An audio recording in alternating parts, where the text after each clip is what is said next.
गौतम बुद्ध भगवान अपनी राज्य को छोड़ करके जब योगी बन गए तो उनको कैसी कष्टों का सामना करना पड़ा। तो प्यारे मित्रों, वो जब योगी बन गए अपने ही गांव में सबसे पहले भिक्षा मांगने के लिए पहुंचे। उनको लोग दुत्कार देते और भिक्षा तलक नहीं देते।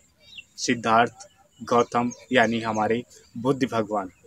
और उसके बाद वो गांव में प्यारे मित्रों भीख मांगते सभी से, परंतु उन्हें भीख बहुत कम, ऐसे कोई एक आध दे दिया तो दे दिया, परंतु उनको कोई भीख इतना जल्दी नहीं देता था।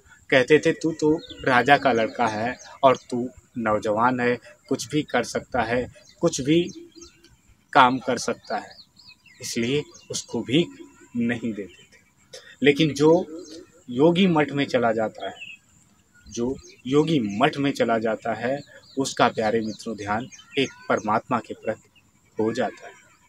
एक परमात्मा के प्रति हो जाता है उसका ध्यान। उसी प्रकार से एक गौतम बुद्ध का भी ध्यान परमात्मा के प्रति ध्यान लगा हुआ था कि हमें परमात्मा से मेल ही करना है।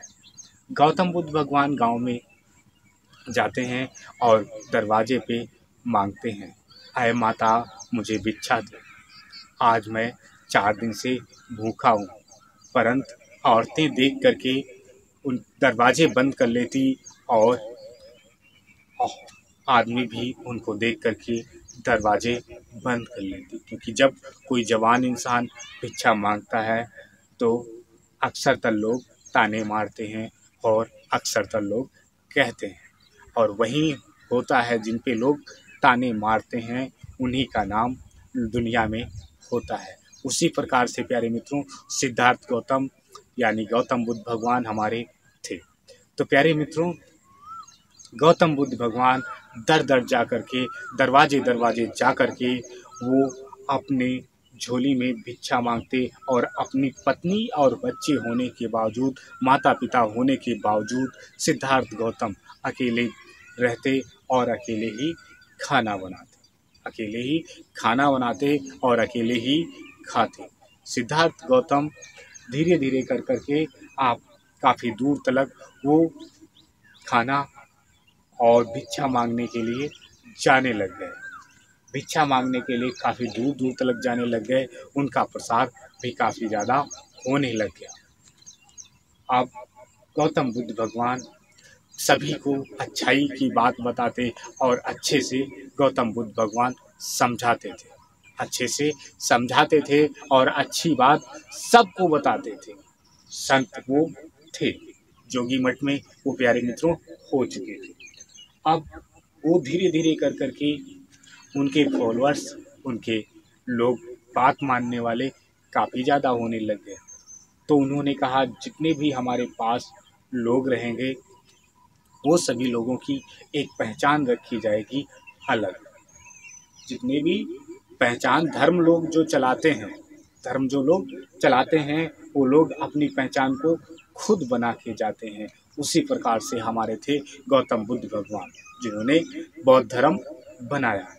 तो प्यारे मित्रों गौतम बुद्ध भगवान अपने सभी भिक्षुकों के बाल बनवा करके उन्हें धोती और जोगिया रंग पहना करके अपने भिक्षुकों को वो प्यारे मित्रों अपने नज़रिए से अपनी एक अलग पहचान वो बना लेते हैं और जोगी वो प्यारे मित्रों बन जाते हैं। वो यहाँ से भारत देश में पूरे भ्रमण करते हैं, अपने अपने धर्म का प्रसार करते हैं। जो भी उनके धर्म में आना चाहता है उसे वो ले लेते हैं।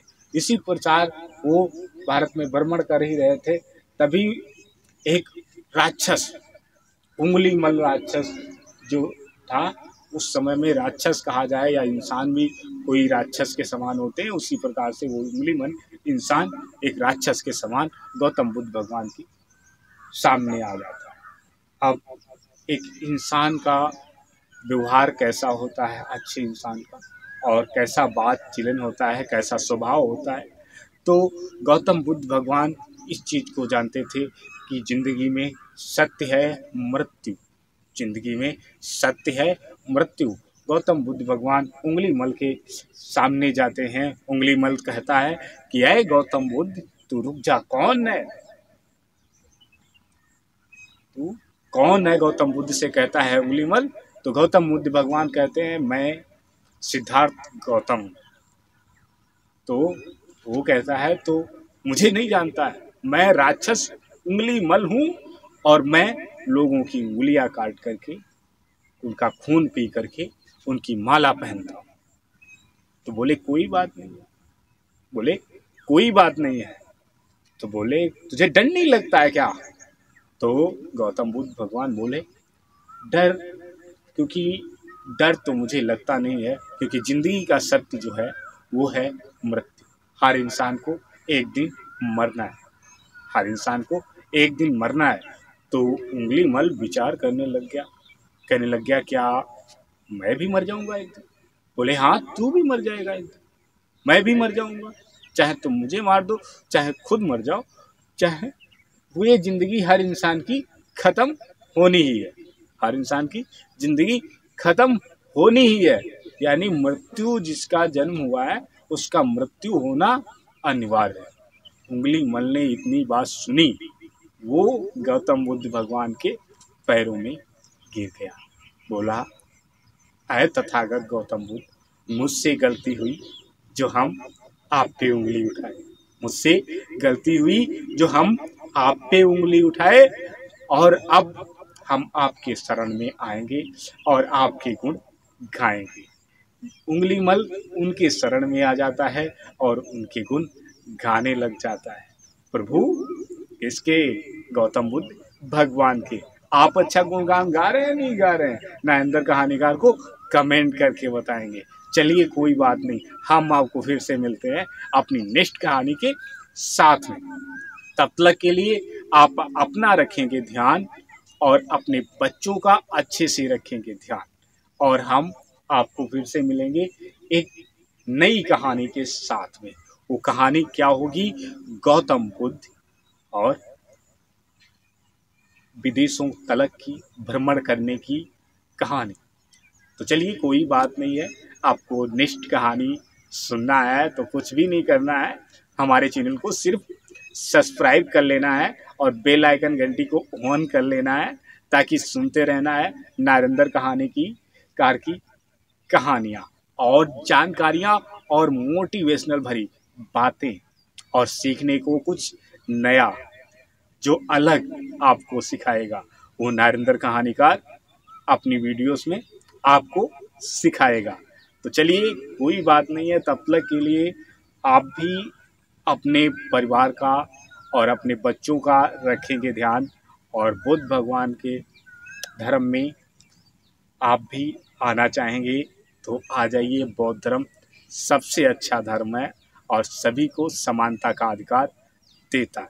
तो चलिए कोई बात नहीं, हम आपको फिर से मिलेंगे अपनी एक नई कहानी के साथ में। तब तक के लिए प्यारे मित्रों, आपको आज क्या बोल दें? अच्छा बताओ, कमेंट करके तुम बताओ। चलो अच्छा कोई बात नहीं, आज सभी बंदे हमारे साथ में बोलेंगे बुद्धम शरणम गच्छामि, और जाते समय बोलेंगे नमो बुद्धाय।